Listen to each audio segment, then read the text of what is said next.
Hey guys, welcome to our channel WB solution by grey sisters.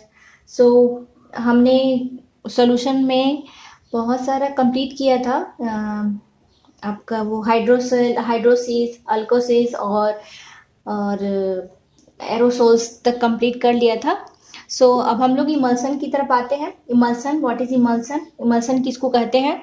So emulsion जब किसी collide में जब किसी कोलाइडल सॉल्यूशन में एक द्रव के सारे कण दूसरे के सारे कणों में प्रक्षेपित हो जाते हैं लेकिन घुलते नहीं हैं। ठीक है, ऐसे कोलाइडल को हम लोग क्या कहते हैं? इमल्सन कहते हैं। मीन्स इमल्सन क्या है? An emulsion is a colloid in which minute droplets of one liquid are dispersed in another liquid। ठीक है, एक लिक्विड दूसरे लिक्विड में डिस्पर्स होता है लेकिन विच इज नॉट मिसिबल, लेकिन वो मिलते नहीं हैं, उसी को ही इमल्सन कहा जाता है। ठीक है, जैसे इमल्सन दो प्रकार के होते हैं। जल में तेल का उदाहरण, जल में तेल डालते हैं तो कैसा दिखता है, और तेल में जल का उदाहरण जैसे दूध एवं वैनिशिंग क्रीम। और जल में तेल का उदाहरण क्या हुआ? मक्खन हुआ, क्रीम हुआ। ठीक है, तो चूंकि सोल की तुलना में इमल्सन क्या है? इमल्सन की कणों का आकार थोड़ा बड़ा होता है तथा लगातार हिलाते रहने से क्या होता है कि ये बनता है। तो इमल्सन सामान्यतः अस्थायी होते हैं। यदि उसमें इमल्सन कारक यानी इमल्सन कारक ना हो तो इमल्सन स्तर में विभक्त हो जाते हैं, यानी टुकड़ों टुकड़ों में बढ़ जाते हैं। सबसे अधिक इमल्सन कारक क्या है? का प्रयोग कहाँ किया जाता है? साबुन और डिटर्जेंट में होता है। जैसे कि आप देखते हैं झाग आता है, उसको कोलाइडल सॉल्यूशन को काफी लगातार हिलाने से क्या होता है? झाग आता है, तो कपड़े धोने में सुविधा होती है। दूध एक प्राकृतिक इमल्सन है और पेंट कृत्रिम इमल्सन है। ठीक है, ये समझ में आया कि इमल्सन, व्हाट इज इमल्सन? तो जब किसी कोलाइडल में एक द्रव के सारे कण दूसरे द्रव के सारे कणों में प्रक्षेपित में डिस्पर्स हो जाते हैं लेकिन घुलते नहीं हैं, तो उसको इस कोलाइडल को इमल्सन कहा जाता है। ठीक है, अब हम लोग आते हैं कि व्हाट इज सॉल्युबिलिटी। सॉल्युबिलिटी किसको कहते हैं? तो सॉल्युबिलिटी है कि किसी निश्चित तापक्रम और दाब पर 100 ग्राम घोलक में संतृप्त घोल बनाने के लिए घुलने वाली घुलित की अधिकतम मात्रा को उस घुलित पदार्थ की उस घोलक में घुलनशीलता कहलाता है। ठीक है, मीन्स क्या हुआ कि इसको ऐसे लिख सकते हैं कि the maximum amount of A solute, the maximum amount of a solid which can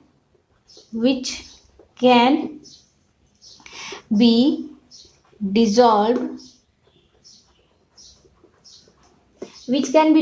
in 100 gram of solvent. 100 gram of solvent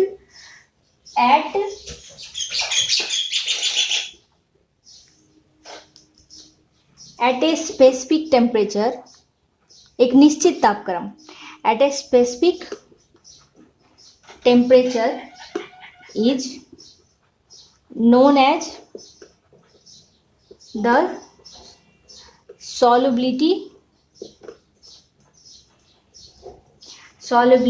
of that solute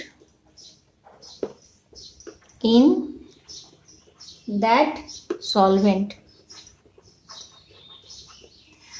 at that temperature मतलब उसी तापक्रम पर। ठीक है, at that temperature भी लिख सकते हैं। at that, यहाँ पर टेम्परेचर मेंशन करना बहुत जरूरी है, तभी सॉल्युबिलिटी की सही परिभाषा होगी, यानी एक स्पेसिफिक डिफिनेशन होगा।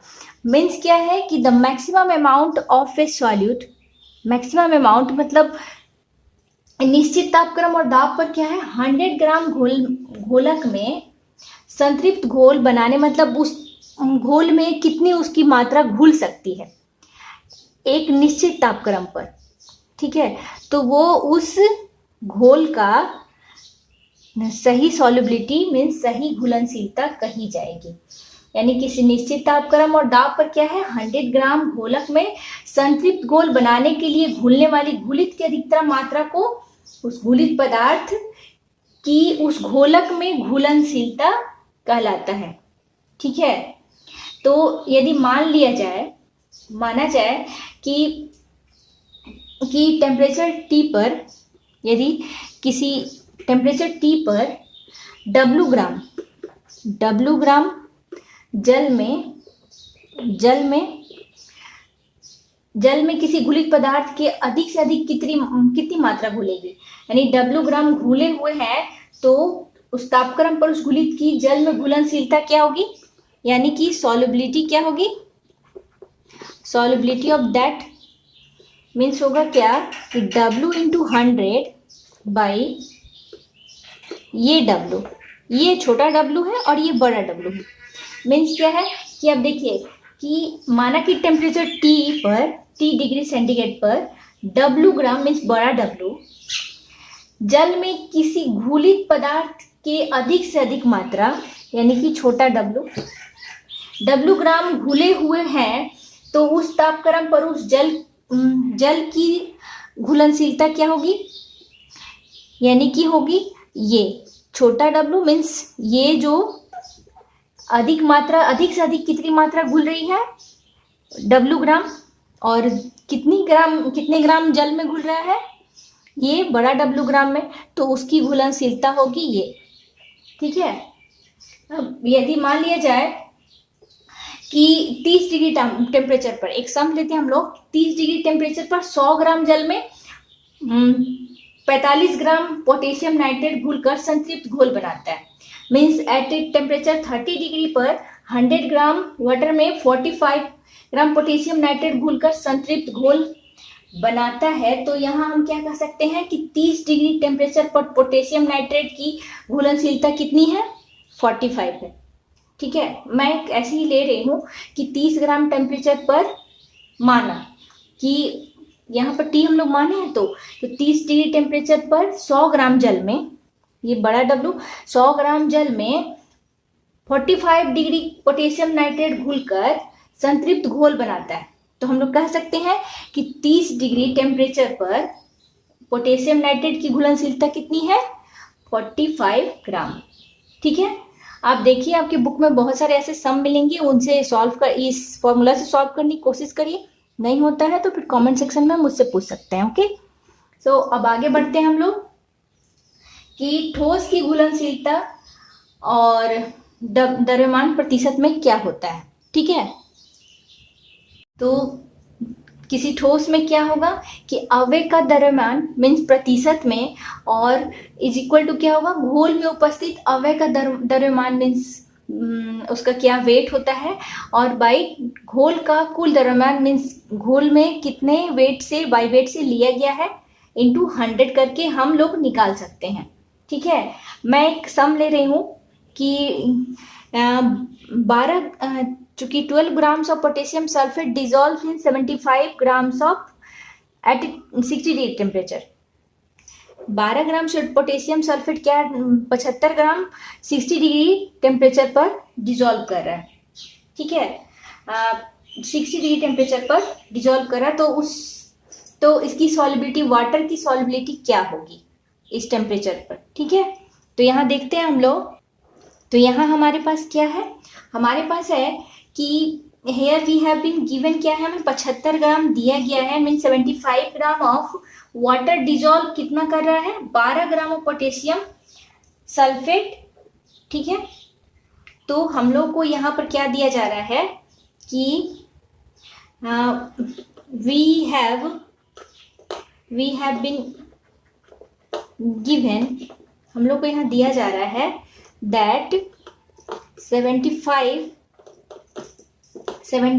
grams of water dissolves 12 grams of potassium sulphate,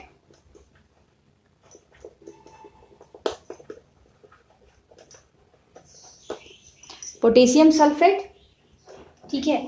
तो हम लोग को क्या निकलना है कि we have to find how much potassium sulphate will dissolve in 100 grams of water now. तो हमें यहाँ पर तो 100 ग्राम में ही निकाला जा रहा है ना, तो हमें क्या निकालना है कि अब 100 ग्राम ऑफ वाटर में कितने टेम्परेचर पर इसकी सॉल्युबिलिटी होगी। तो चूंकि हम क्या जानते हैं 75 grams of water, 75 gram of water dissolves 12 gram of potassium sulphate, ठीक है। तो 1 ग्राम कितना होगा, 1 ग्राम होगा, 1 ग्राम वाटर डिजॉल्व्स 12/75, तो 100 ग्राम of water dissolves 12 into 100/75 gram of potassium sulphate.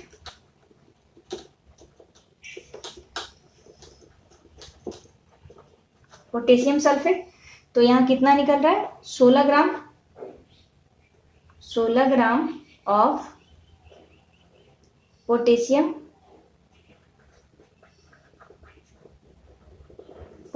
Sulphate,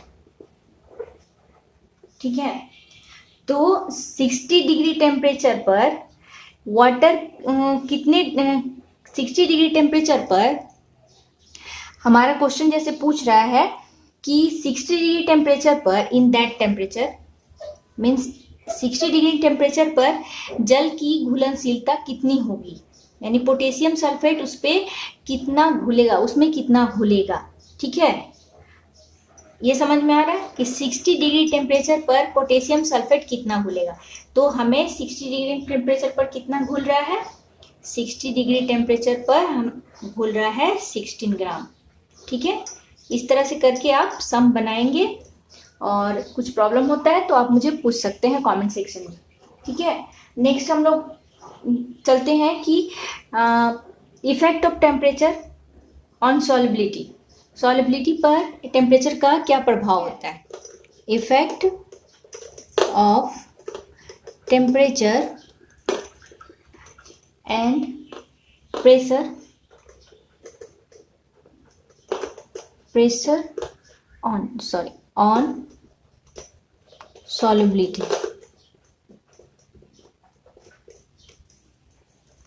तो जैसा कि क्या होता है कि the solubility of a solid in liquids usually increases on increasing the temperature and decreases on decreasing the temperature। Means जो solid का लिक्विड में, जब लिक्विड के अंदर हम लोग सॉलिड को डालते हैं तो टेम्परेचर बढ़ाने से वो घुलनशीलता तेजी से बढ़ती है, और जब टेम्परेचर कम करेंगे तो घुलनशीलता घटती है, ठीक है। तो टेम्परेचर का बहुत प्रभाव यानी बहुत ज़्यादा इफेक्ट पड़ता है सॉल्यूशन सॉल्युबिलिटी के ऊपर, ठीक है।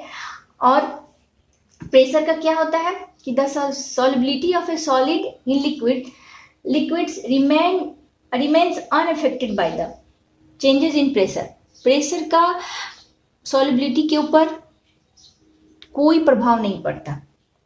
यहाँ हमें ऐसा बताया जा रहा है कि सामान्यतः किसी द्रव में ठोस या अन्य द्रव की घुलनशीलता पर दाब का प्रभाव नहीं पड़ता, लेकिन इसका प्रभाव द्रव में घुलनशीलता गैस पर अधिक पड़ता है, यानी दबाव बढ़ने पर गैस की घुलनशीलता बढ़ती है, ठीक है। ये बात नोटिस करिएगा कि बहुत सी गैसें क्या है कि वो जल में घुल जाती हैं। ऑक्सीजन जल में बहुत कम मात्रा में घुलती है। ऑक्सीजन की यह घुली हुई मात्रा क्या है, जलीय जीवन को जीवित रखती है। यदि जल में ऑक्सीजन नहीं घुली हुई रहेगी तो क्या होगा, जल के भीतर जो जितने जलीय जीव जंतु हैं वो क्या हो जाएंगे, वो सांस नहीं ले पाएंगे, क्योंकि ऑक्सीजन के ही जरिए वो अपना जीवन यापन करते हैं। दूसरी ओर हाइड्रोजन क्लोराइड गैस जल में अत्यधिक घुलनशीलता होती है। गैसों की घुलनशीलता में गैसों की दरों में घुलनशीलता पर ताप और दाब का बहुत अधिक प्रभाव पड़ता है। दबाव बढ़ने पर गैसों की घुलनशीलता बढ़ती है और स्थिर ताप पर किसी गैस की द्रव में घुलनशीलता गैस के दाब के समानुपाती भी होता है। ठीक है, यहाँ पर हमें ये बताया जा रहा है कि सॉल्युबिलिटी में कि कब कब प्रेशर बढ़ने से सॉल्युबिलिटी इफेक्ट होता है। ठीक है, तो हमें बताया जा रहा है कि सामान्यतः किसी द्रव में ठोस तत्व या अन्य द्रवों की घुलनशीलता पर दाब का प्रभाव नहीं पड़ता सामान्यतः, लेकिन इसका प्रभाव द्रवों में घुलनशील गैस पर अधिक पड़ता है। यानी जो कुछ गैसें हैं जो जल में पूरी तरह से घुल जाती हैं, तो उन गैसों पर दबाव बढ़ने से वो क्या होता है कि वो गैसें और अधिक मात्रा में घुलती हैं।